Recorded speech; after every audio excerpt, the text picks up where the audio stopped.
You boys be quiet down there!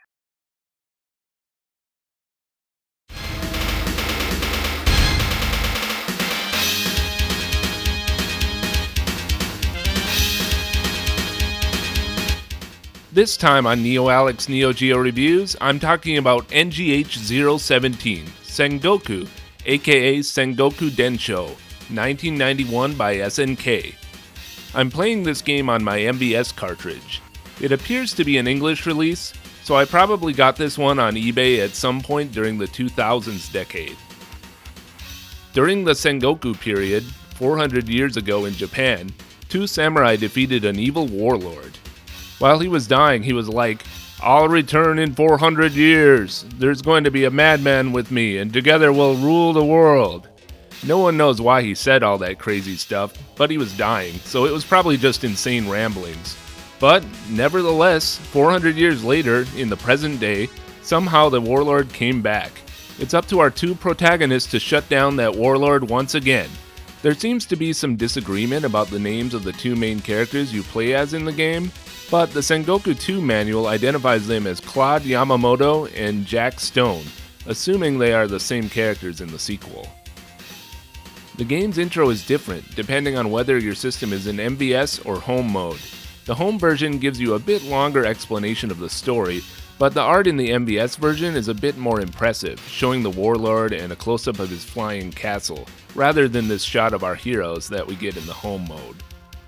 Like King of the Monsters, the game has a difficulty select in the home version, but only if you own an AES cart. The difficulty select just isn't in the MVS ROM at all, but it seems to be the same otherwise.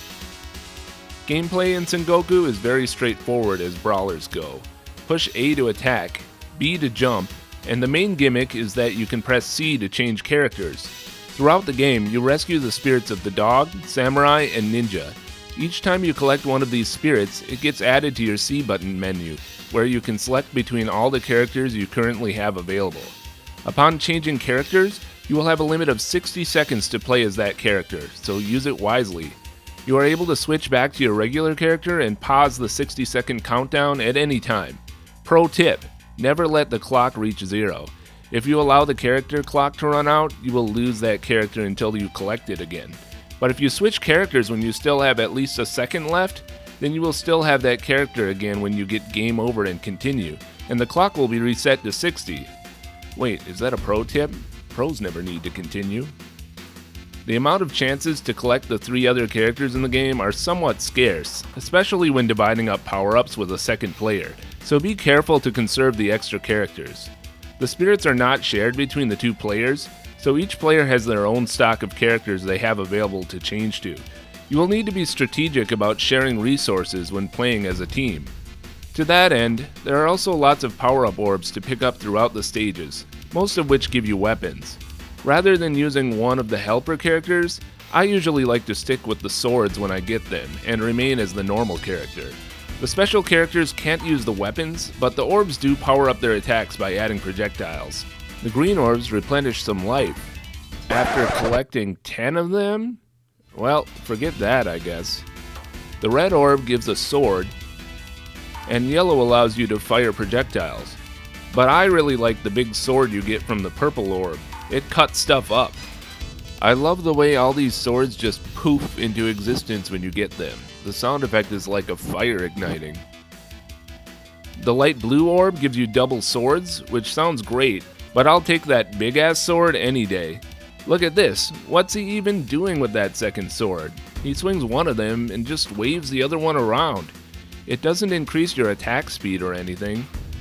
Everything in this game, the weapons, the extra characters, and other power-ups all have a time limit, and the enemies and bosses are experts at wasting your time as they enter the battlefield, so don't leave the character clock running while waiting for bosses to begin. And hurry the hell up!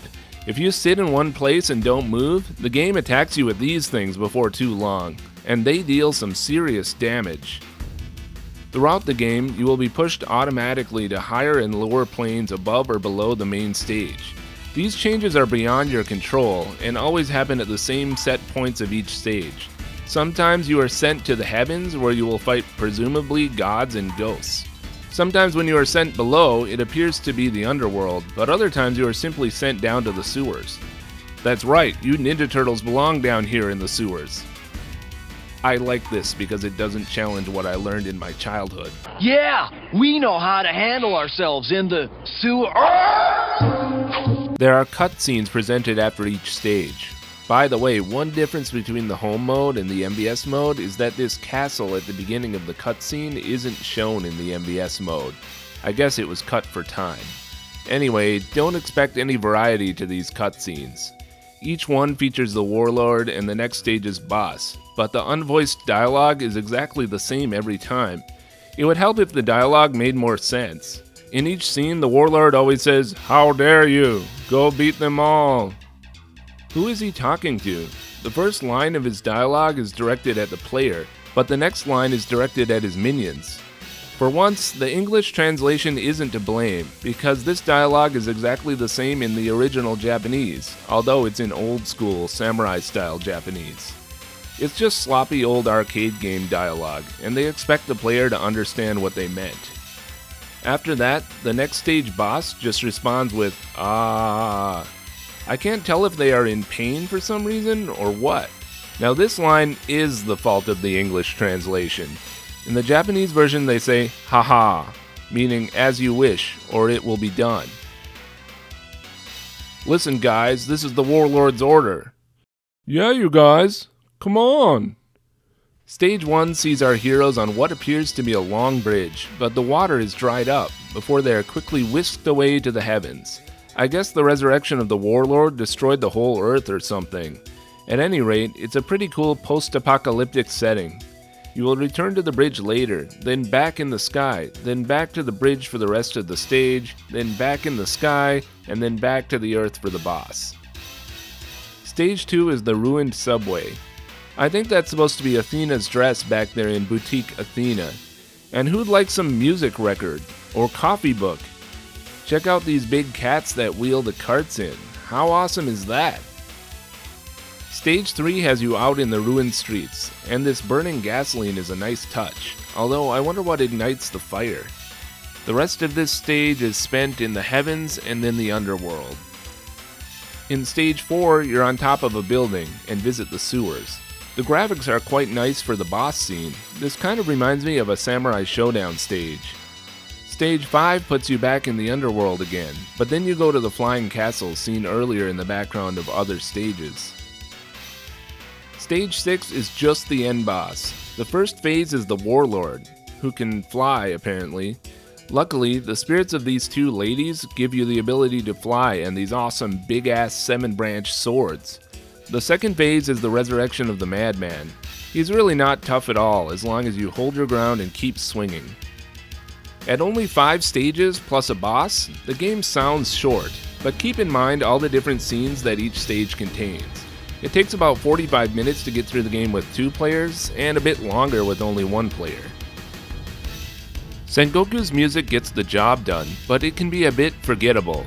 Like most early Neo Geo games from SNK, you get the generic rock during the main stage sections.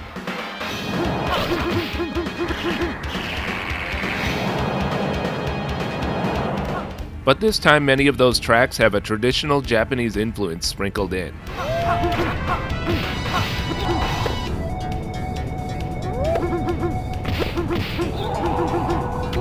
Like I always say, there's nothing wrong with the generic rock, but like most of these earlier SNK soundtracks, there aren't really any memorable tracks. As mediocre as the rock BGM can be, it's still preferable to the traditional Japanese-style percussion and chanting found in the fantasy sections of the stages.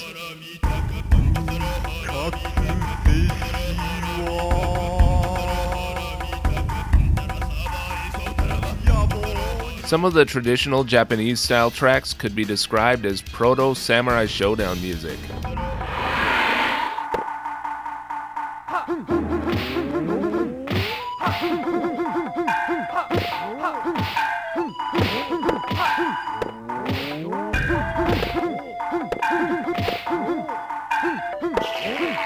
Indeed, 1 or 2 of the tracks give off a Samurai Shodown vibe at times, but don't expect the same quality. SNK veteran Tate Norio is on music duties here, so it makes perfect sense that the game sounds like Samurai Shodown, and the rock tracks are a lot like Cyberlip with some Japanese flavor, but this is far from his best work. Before each boss, the gameplay freezes as each delivers 5 seconds or so of speech. Your character time is still ticking during these speeches, so it's nerve-wracking. The sample quality of the voices is quite low, but it was probably impressive in 1991.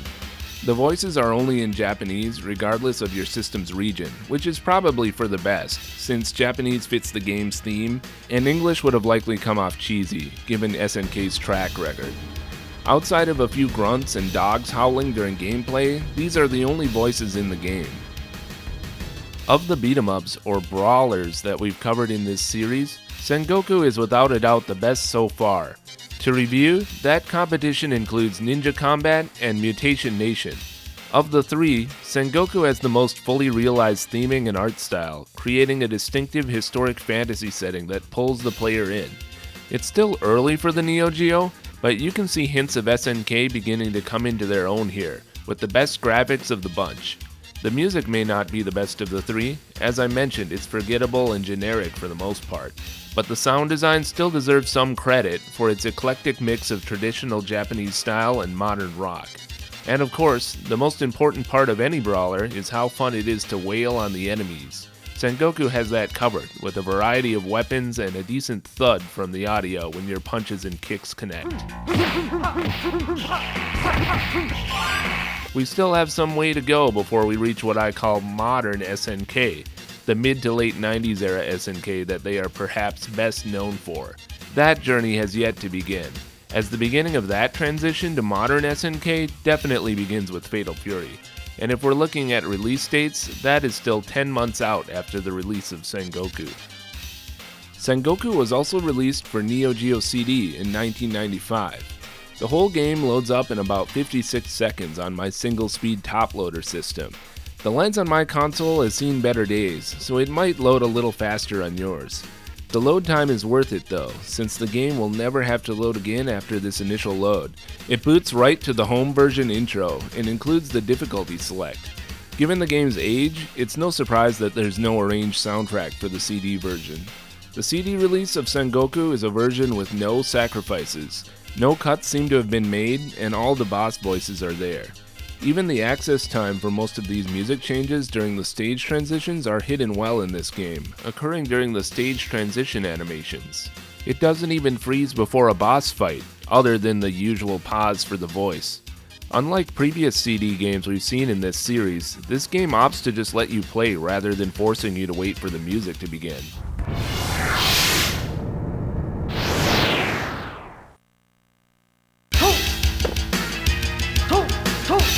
Sengoku was ported to the Super Famicom by Data East and the Sega Mega CD by Sammy in 1993, but both ports were only released in Japan. The Mega CD port features recordings of the original Neo Geo music, and the cutscenes, ending, and home version of the intro are intact. The warp sound when moving between scenes is awkwardly missing, probably because the game is loading, but they could have made it work. The stages and characters look pretty decent, and except for the coloring, are a faithful reproduction of the originals. This background in Stage 2 now says Sammy in the Mega CD version instead of SNK Neo Geo. It's surprising the amount of graphic detail that has been left in. But what's this? No gas fire? Honestly, that effect sort of made this scene in the original. Even the boss speeches are here, although they're a little faster and the pitch is higher. The gameplay is surprisingly arcade accurate, but thankfully they fixed the dog so that it's much easier to hit enemies. The difficulty seems a bit easier than in the original, but you are limited to 6 continues. However, the 2-player mode didn't make it to this version, so as long as you're okay with playing solo, this is a pretty faithful port. I'd recommend this Mega CD port, except that it's now prohibitively expensive.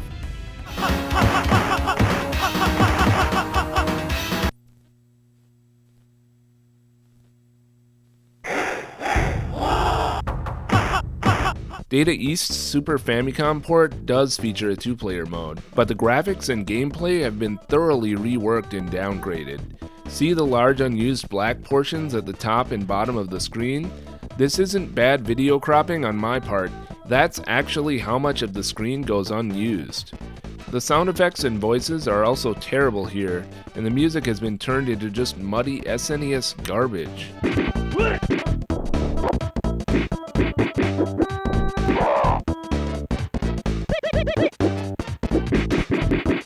In fact, the soundtrack has been completely replaced with new tunes.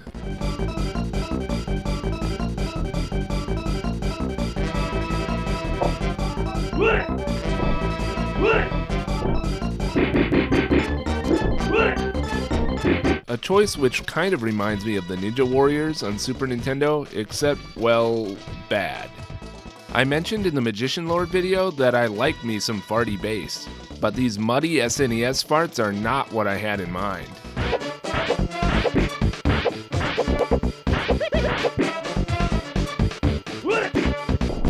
This version is missing the cutscenes between stages, but includes a bonus stage that isn't in the original.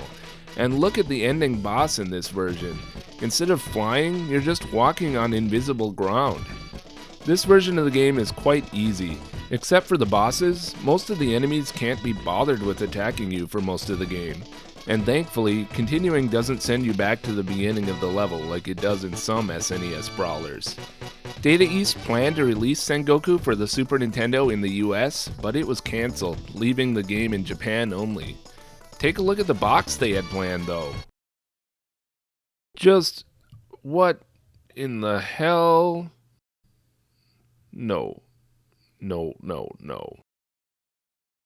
The Mega CD version is definitely a more accurate port, despite the lack of 2 players, but the Super Famicom one is just a whole new game.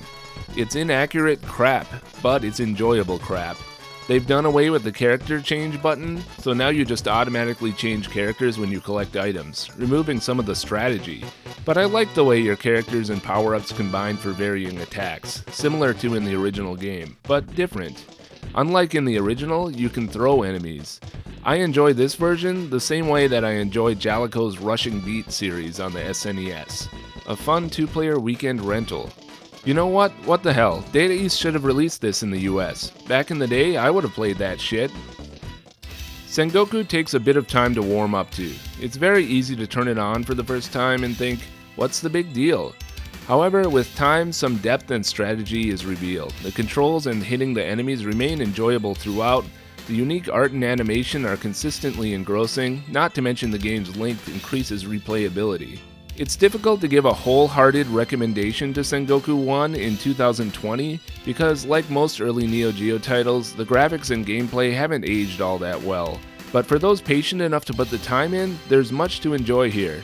That being said, the follow-up to Sengoku is even better. Thank you for watching Neo Neo Geo Reviews.